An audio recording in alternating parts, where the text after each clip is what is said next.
Assalamualaikum warahmatullahi wabarakatuh. Perkenalkan, nama saya Rifdan Abdullah Segap.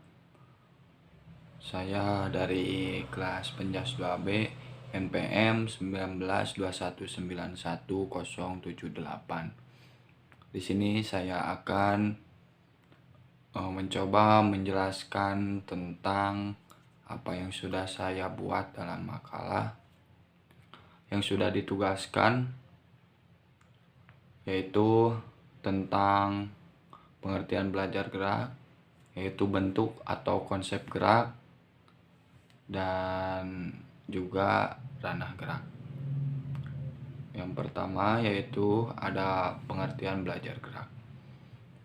Belajar gerak menurut S.C. Hamid 1991 adalah serangkaian proses yang dihubungkan dengan latihan atau pengalaman yang mengarah kepada perubahan-perubahan yang relatif menetap dan kemampuan seorang untuk menampilkan gerakan-gerakan yang terampil. Jadi belajar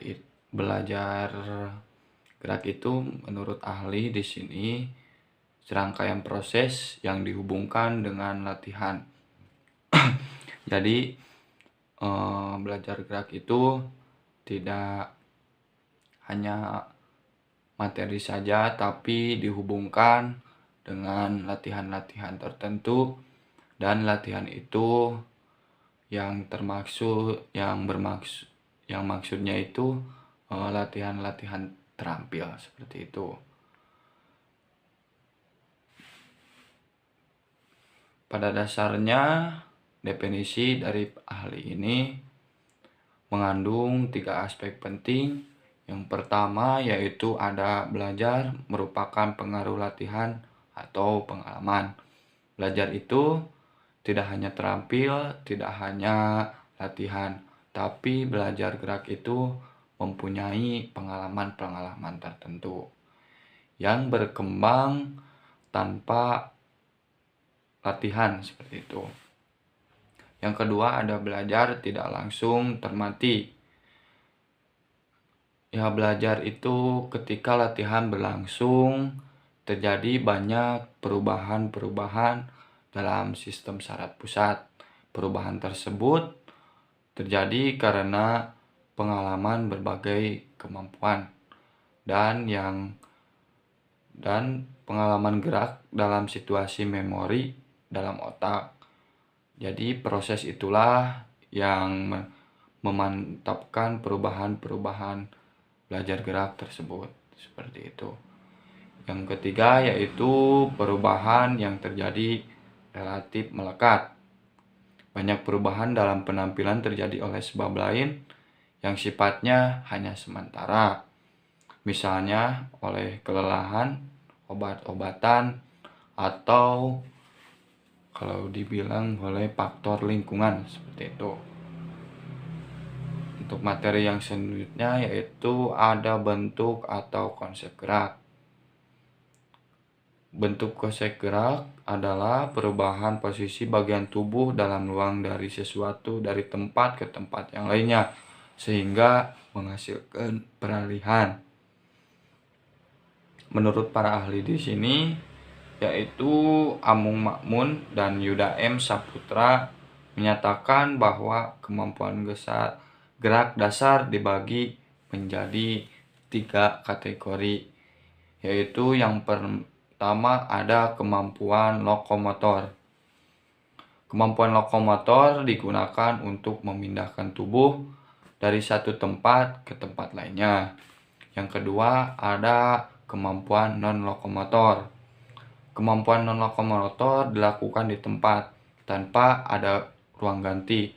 Tidak ada seperti kemampuan lokomotor tadi disebutkan, kemampuan lokomotor itu digunakan untuk memindahkan tubuh dari satu tempat ke tempat lainnya. Yang ketiga ada kemampuan manipulatif.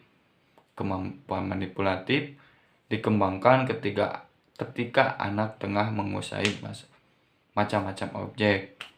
Kemampuan manipulatif banyak melibatkan tangan dan kaki. Tetapi bagian lain tubuh kita juga dapat digunakan. Manipulasi objek jauh lebih unggul daripada koordinasi mata atau kaki dan tangan atau mata, yang mana cukup penting untuk itu. Seperti itu. Dan yang selanjutnya ada ranah gerak.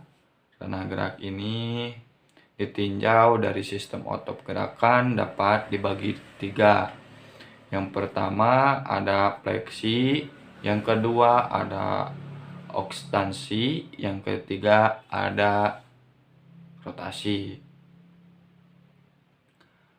Gerak fleksi itu atau bisa disebut gerak refleks ya, seperti itu.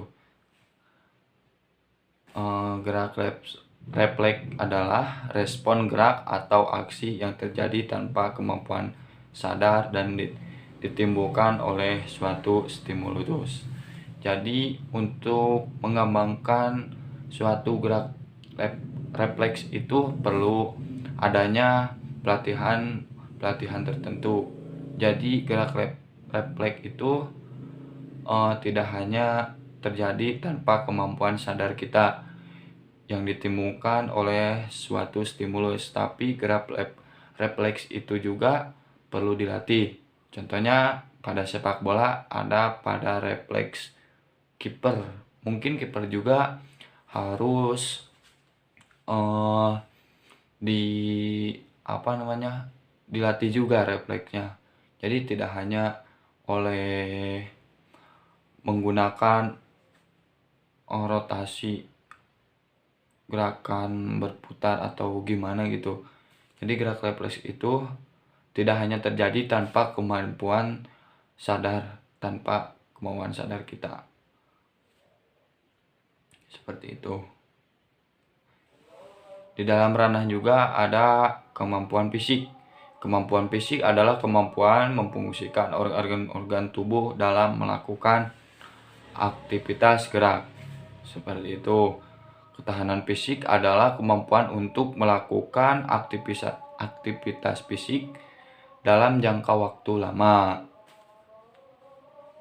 Mungkin itu saja yang bisa saya sampaikan. Mohon maaf bila banyak kekurangan dan kesalahan. Wabillahi taufiq wal hidayah. Wassalamualaikum warahmatullahi wabarakatuh.